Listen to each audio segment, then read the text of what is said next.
Hi! Discoria here with a brand new episode of An Evening with Kids. This is one I'm super excited about. But, I guess I'm almost always excited by new banners, so I guess that's nothing new for you all. You know what is new?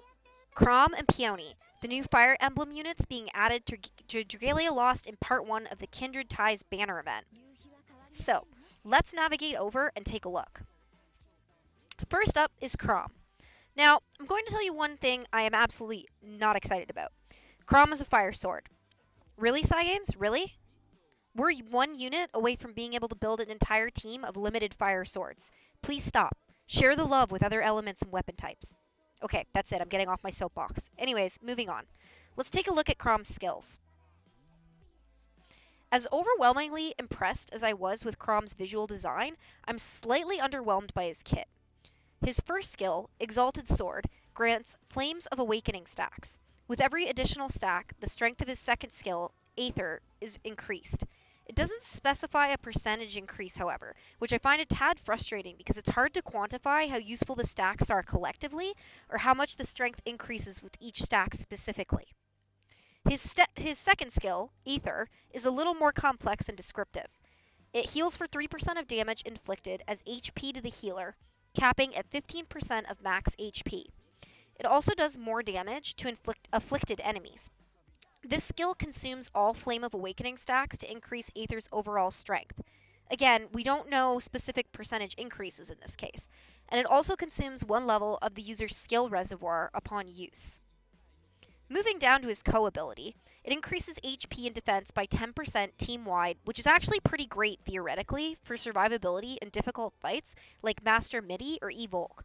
And I think it's either extremely uncommon to boost both HP and defense like this, or he's the first to do it. I can't recall. His chain coab works very well in tandem with his coab to further reinforce his ability to give his team survivability, but it only activates when a team member burns the enemy. That isn't a difficult task given all the units that can now fairly reliably inflict burn, but it is a specific condition that calls for specific planning and should be kept in mind to maximize his usefulness for a team composition. Kromm's abilities include a 15% boost to strength when he is at full HP, 100% sleep resistance, and Rightful King, which if used when there are 3 stacks of Flame of Awakening, causes a variant of the Aether skill to be used called the Awakening Aether, which consumes all 3 stacks and empties the user's skill reservoir. So, as an overview, starting with skills, I think it's cool that Kromm's Aether skill restores some health to Kromm, because that makes him more survivable without being as reliant on healers, which is always nice. But the underwhelmed feeling I had earlier exists because I don't have enough information to even have an idea yet on just how useful the Flames of Awakening stacks will be to power up Aether attacks, and I'm wary of the fact using it decreases the skill reservoir. Not knowing modifiers, this could mean that charging Aether is slow, and therefore not optimal DPS versus other units, or at least chaining skills could be very difficult. I don't have a lot of opinion yet beyond that on the Awakening Aether, because I really need to see how it affects the skill reservoirs in action, and how fast the reservoirs fill to begin with. I think his coab is very good, bestowing increases to both HP and defense, but I'm not super pumped about his chain coab, because I didn't see anything in his descriptions about being able to inflict burn himself, so if you want to benefit from the chain coab, you're going to have to plan specifically with your team composition to inflict burn. This is all very preliminary look though, guys, so until we know modifiers and get a better idea of strength increases from Flames of Awakening stacks, I'll reserve final judgment.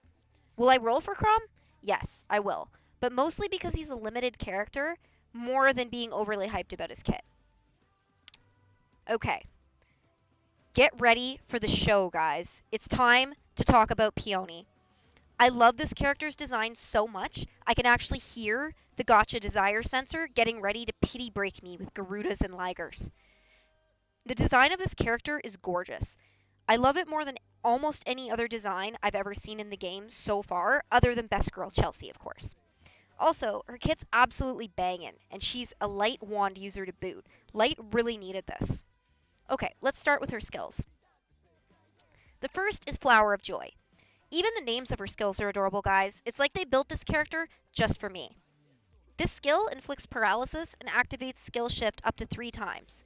The second phase adds 10% to the user's defense for 10 seconds, and the third phase adds 10% to the entire team's strength for 10 seconds. Peony's second skill, Gentle Dream, increases the entire team's strength by 10% and the attack rate by 10% for 10 seconds, and paralyzed foes take extra damage. Her co-ab increases damage by 20% for everyone on your team. Yeah, you heard me right, 20%. Her chain co-ab increases defense by 6% for everyone on the team. Her abilities have a lot of text, so I'm going to try and simplify them the very best I can, but I can't say it's a cut down on the text. Aid of Lil Zujafar 2, that's my very best effort at pronunciation, guys, my very best effort, gives your entire team a shield when you begin a quest. When you use her Gentle Dreams skill, the user activates the Empowering Dreams effect. While this is activated, your next Force Strike will fill 40% of skill gauges for each team member's S1 skill, except Peony. It will also grant non-stacking benefits for 10 seconds, including 10% increased strength, 10% increased attack rate, 20% increased defense, 5% increase to shadow resistance, and increased speed by 5%. Empowering Dreams cannot be activated again for 20 seconds after activating. Holy mouthful and a half. Okay. Oh, and on top of that, she's curse resistant 100%, and yeah, paralyzed Punisher 30%, increasing damage to paralyzed enemies by 30%. Pretty impressive when you consider that she inflicts paralysis herself.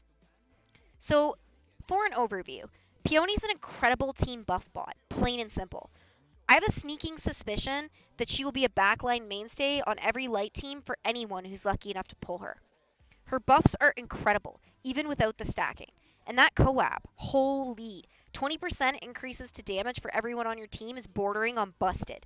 My other sneaking suspicion is that her personal DPS won't be stellar. I feel like that would force her to cross the line from bordering on busted to straight up OP busted.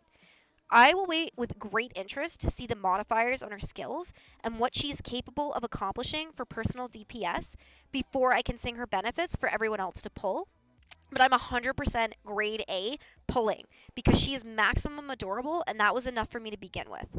The incredible buff bot kit is a major bonus. Well, there you have it, folks. I hope I was able to help you make your decision on whether you should pull or not on this banner. Given that it's a limited banner and we either won't see it ever again, or at least for a year, I would say go for it. But of course, that's ultimately up to you as usual. I'll be doing my polls tomorrow for sure, so if you enjoyed my video, you should join me live. I'll be on Twitch at DiscoriaLIVE at 5 p.m. Eastern Standard Time, just like most nights. Hope to see you there. Thanks for watching, everyone.